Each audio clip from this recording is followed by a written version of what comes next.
Let's talk about every small business entrepreneur's favorite subject, procrastination. Yay. When it comes to procrastination, decision overwhelm is an unfortunate and very popular topic among small business entrepreneurs. I see this a lot with people who have just left their 8-to-5 jobs so they can go out and do their own thing.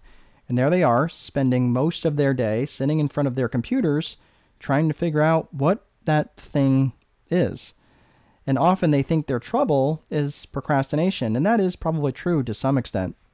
But keep in mind, procrastination shows up in many different forms. In this case, procrastination shows up as a lack of clarity. Well, what do I mean by that? Well, when you were working your 8-to-5, think about it. Your day was pretty much defined for you, right? If you were hired as a salesman, here's your leads, go sell.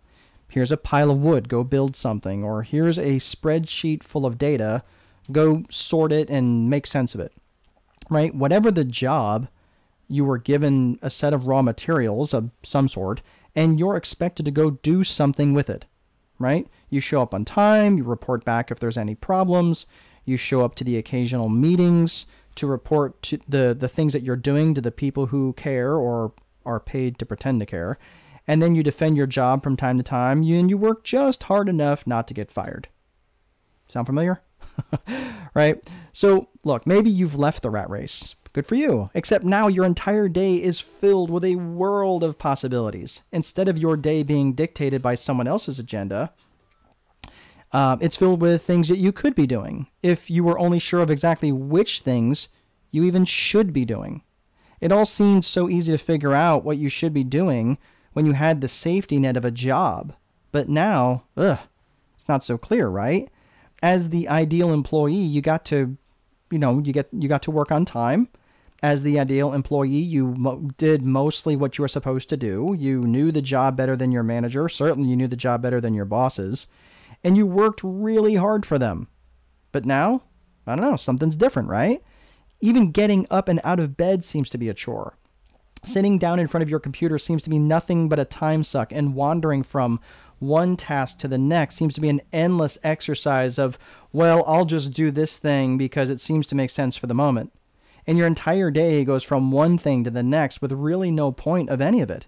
There's no cohesive strategy, there seems to be no traction, and you're really just busy. So, how does this relate to decision overwhelm? Well, enter decision fatigue. You might have heard of this phrase before, and you may have heard about it in the professional circles, particularly with critical professions where mistakes can be deadly. Pilots and surgeons come to mind, right? Where the concept of decision fatigue is where the quality of decisions actually declines over time with the larger quantity of the decisions that need to be made.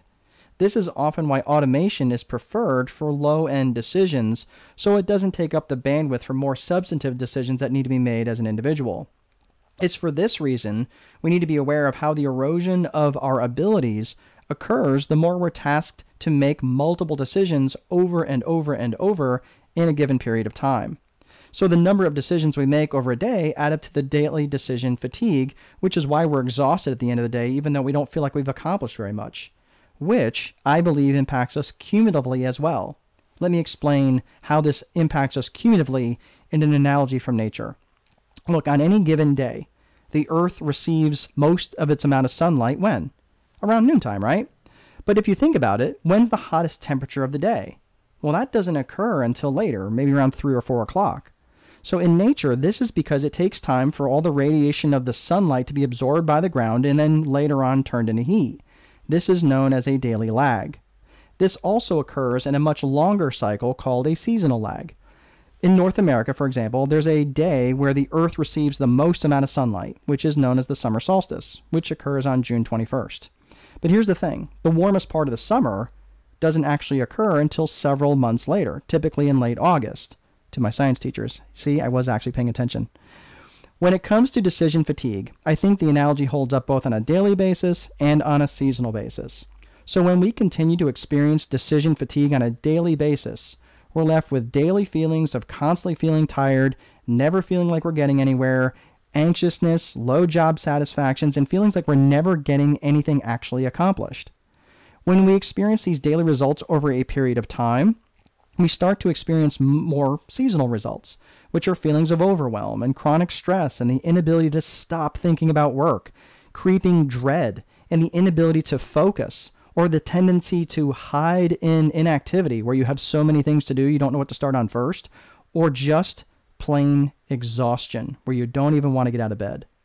Now, I know this sounds super depressing, and maybe I'm oversimplifying the problem, but the easiest and fastest way to stop this is simply to make less decisions. Well, no. How is that possible? Well, every small business entrepreneur I have spoken to who struggles with this is not only super busy in one business, they are super busy in like 4, 5, or 6 other business endeavors they're trying to get going, all at the same time. Look, I've heard all the same stuff too, specifically that most millionaires have multiple sources of income and multiple streams of revenue coming in. Now, while that might be true, most of the ones that I know and the ones that I would emulate are the ones that have the most time on their hands to do what they want, when they want, for as long as they want to do it. Now, they have several businesses for sure, but they are not the owner-operator of 3 or 4 or 5 different businesses.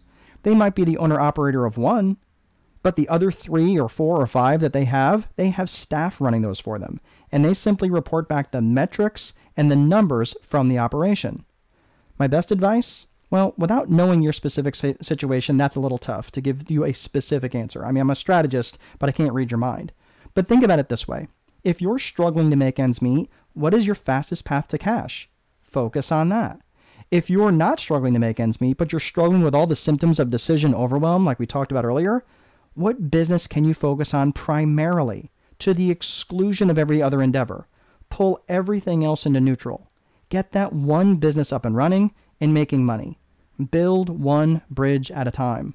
Once you build one bridge, put people in place to maintain that bridge, walk back across that bridge, and with that knowledge of building that first bridge, then you can build your second bridge.